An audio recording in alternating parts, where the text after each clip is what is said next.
కాదు 2 పెళ్లిళ్ళు అయ్యాయి అని మీకు తెలుసా? వినాయకుడికి తులసీదేవి శాపం పెట్టింది అని మీకు తెలుసా? వినాయకుడికి ఎంతమంది పిల్లలు ఉన్నారో మీకు తెలుసా?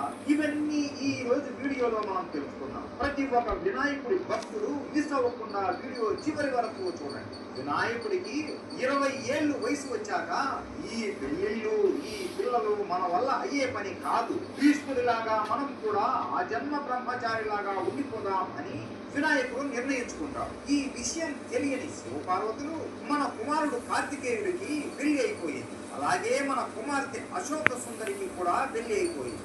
ఇక మన వినాయకుడికి కూడా పెళ్లి చేసేస్తే మన బాధ్యత తీరిపోతుంది అని అనుకుంటూ వినాయకుడితో పెళ్లి గురించి మాట్లాడాలి అని పిలిపిస్తాడు. వినాయకుడు అక్కడికి వచ్చి వినాయకుడితో పెళ్లి గురించి మాట్లాడాలి అని పిలిపిస్తాడు. వినాయకుడు అక్కడికి వచ్చి తల్లిదండ్రులకు నమస్కరించి, చెప్పండి మాత, ఎందుకు నన్ను పిలిచారు అని అడుగుతాడు. అప్పుడు పార్వతీదేవి, గణేశ, నీకు పెళ్లి చేసుకునే వయసు వచ్చింది నాయన. నీ మనసులో ఎవరి మీదైనా ఇష్టం ఉంటే చెప్పు, ఆ అమ్మాయితోనే వివాహం చేస్తాం, లేదంటే మేమే మంచి అమ్మాయిని చూసి వివాహం చేస్తాము అని అంటారు. అప్పుడు వినాయకుడు, నన్ను క్షమించండి అమ్మా, నేను ఈ జన్మలో పెళ్లి చేసుకోకూడదు అని అనుకుంటున్నాను, దయచేసి ఈ విషయంలో నన్ను ఇబ్బంది పెట్టకండి అని అనగా పార్వతీదేవి ఎన్నో మాటలు చెప్పి ఎంత ప్రయత్నించినా వినాయకుడిని ఒప్పించలేకపోతుంది. వినాయకుడు, ఇక నేను ధ్యానం చేయడానికి వెళ్తున్నాను అమ్మా అని చెప్పి అక్కడ నుండి వెళ్ళిపోతాడు. పార్వతీదేవి బాధపడుతూ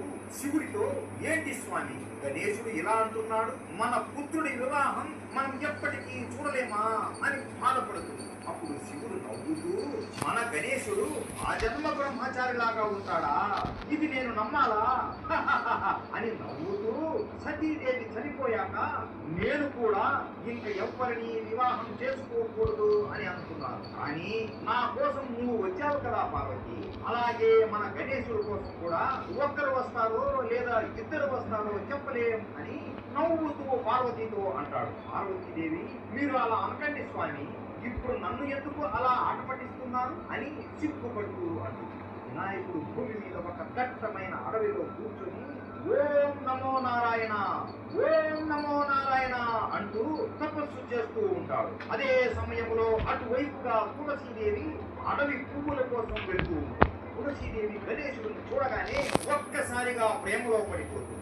నేను పెళ్లి చేసుకుంటే ఈ స్వామినే చేసుకోవాలి అని మనసులో అనుకుంటుంది. తులసీదేవి సిగ్గుపడుతూ గణేశుడిని ఎంత పిలిచినా గణేశుడు ధ్యానం నుండి బయటికి రాడు. ఆమె గాజులతో విపరీతమైన శబ్దాలు చేయగా ఆ శబ్దాలకి గణేశుడు ధ్యానం నుండి బయటికి వస్తాడు. గణేశుడికి చాలా కోపం వస్తుంది. ఎందుకు అమ్మాయి నన్ను ఇంతగా విసిగిస్తున్నావు?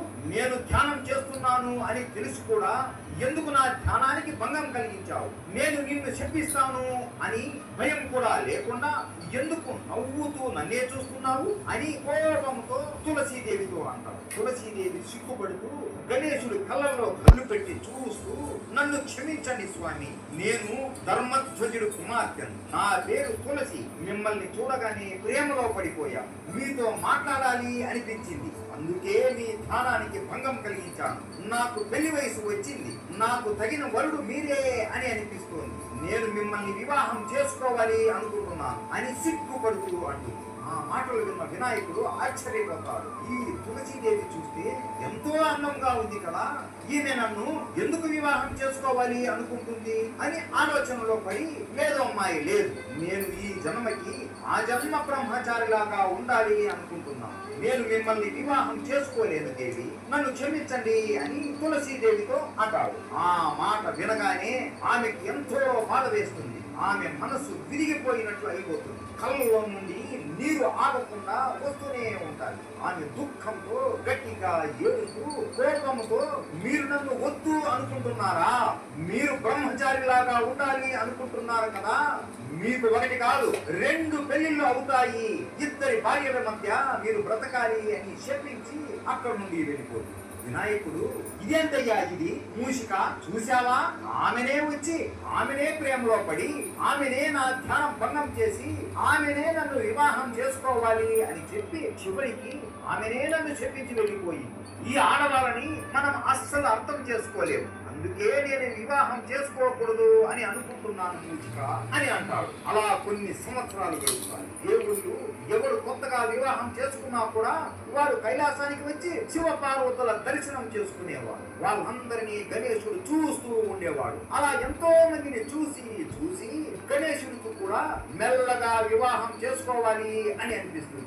అని గణేశుడి విచిత్రమైన రూపం చూసి ఏ దేవుడు తమ కుమార్తెలను ఇచ్చి వివాహం చేయడానికి ముందుకు రాడు. గణేశుడు ఏ అమ్మాయితోనైనా మాట్లాడడానికి వెళ్ళినా కూడా వారు గణేశుడు రూపాన్ని చూసి భయపడిపోయేవారు. అప్పుడు గణేశుడు ఏంటి మూషికమా ఇది, పెళ్లి వద్దురా అన్నప్పుడేమో ప్రతి ఒక్కరూ మీద పడ్డారు. ఇప్పుడు నాకు పెళ్లి కావాలిరా బాబోయ్ అంటున్నా కూడా ఒక్కరు కూడా దొరకట్లేదు అని బాధపడతారు. కొంతకాలానికి ఆ బాధ కాస్త కోపముగా మారిపోతుంది. గణేశుడు ఒక పథకం చేస్తాడు. మూషికమా, ఈ రోజు నుండి ఈ దేవలోకంలో కొత్తగా ఎవరు పెళ్లి చేసుకోవాలా అని అనుకున్నా కూడా వాళ్ళ పెళ్లిళ్ళు మనం చెడగొట్టాలి అని పథకం చేస్తాడు. అప్పటి నుండి దేవలోకంలో ఎవరి వివాహం జరిగినా కూడా మూషికుడు అక్కడికి వెళ్ళి ఆ పెళ్లిళ్లలో గుంతలు తవ్వుతూ ఆ పెళ్లి మండపాలని కూల్చేసేవాడు. అలా అప్పటి నుండి దేవలోకంలో ఒక్క పెళ్లి కూడా అవ్వదు. అప్పుడు దేవతలు అందరూ కలిసి బ్రహ్మదేవుడి దగ్గరికి వెళ్ళి వాళ్ళ సమస్యలు చెప్తారు. బ్రహ్మదేవుడు నవ్వుతూ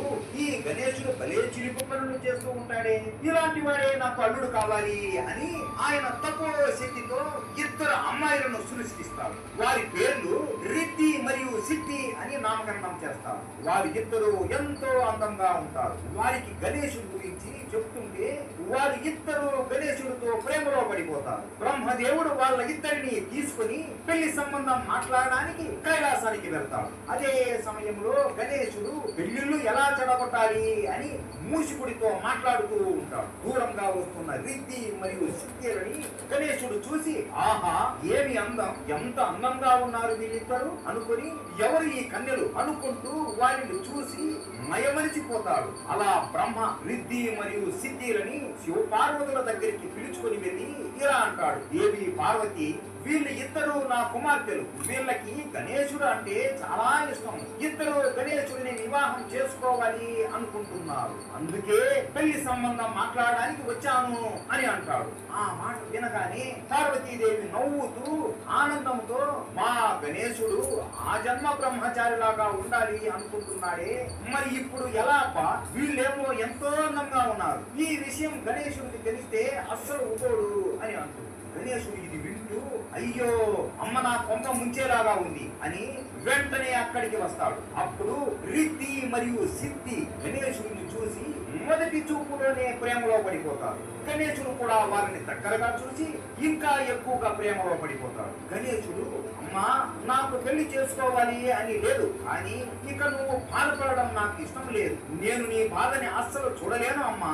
సరేలే నీ కోసం నేను పెళ్లి చేసుకుంటాను అని అంటాడు. పార్వతీదేవి మనసులో నవ్వుకుంటూ సరేలే నాయన నా కోసమే చేసుకో అని అంటుంది. గణేశుడు కానీ నాకు ఒక షరతు ఉంది. నేను అడిగే ప్రశ్నలకి వీళ్ళు ఇద్దరు సమాధానం చెబితే వీళ్ళని నేను వివాహం చేసుకుంటాను అని అంటాడు. బ్రహ్మ సరే గణేశ, నా కుమార్తెలకు నా అంత జ్ఞానం ఉంది, నీకు ఇష్టం వచ్చిన ప్రశ్నలు అడుగు అని అంటాడు. గణేశుడు రిద్ధి మరియు సిద్ధి మీరు వెళ్ళి ఇక్కడ ఏది అయితే అత్యంత గొప్ప స్థలం అనిపిస్తుందో అక్కడికి వెళ్ళి కూర్చోండి అని అంటాడు. వెళ్ళి శివ పార్వతుల కాళ్ళ వద్ద కూర్చుంటారు. అది చూసి గణేశుడికి మనసు కరిగిపోతుంది. ఇప్పుడు నేను చాలా ప్రశ్నలు వేస్తాను, కానీ ప్రతి ప్రశ్నకి సమాధానం ఒక్కటే ఉంటుంది, చెప్పండి చూద్దాం అని. మొదటి ప్రశ్న పరబ్రహ్మ కన్నా గొప్పవారు ఎవరు? రెండవ ప్రశ్న పాపము కన్నా చెడ్డది ఏది? మూడవ ప్రశ్న పేదవాడి దగ్గర ఏముంటుంది? నాలుగవ ప్రశ్న భక్తుడు భగవంతుడికి సేవ చేసుకోవడం కంటే గొప్ప భాగ్యం ఏముంటుంది? ఐదవ ప్రశ్న భగవంతుడు భక్తుడి దగ్గర నుండి ఏం ఆశిస్తాడు? నేను అడిగిన ఈ 5 ప్రశ్నలకి జవాబు ఒక్కటే, అది ఏంటో మీరు చెబితే నేను మిమ్మల్ని వివాహం చేసుకుంటాను అని అంటాడు. అప్పుడు మూషికుడు ఇన్ని వేరు ప్రశ్నలకి జవాబు ఒక్కటే ఎలా అవుతుంది స్వామి, నాకు అయితే అర్థం అవ్వట్లేదులే అని అంటాడు. కానీ రిద్ధి మరియు సిద్ధి మాత్రం నవ్వుతూ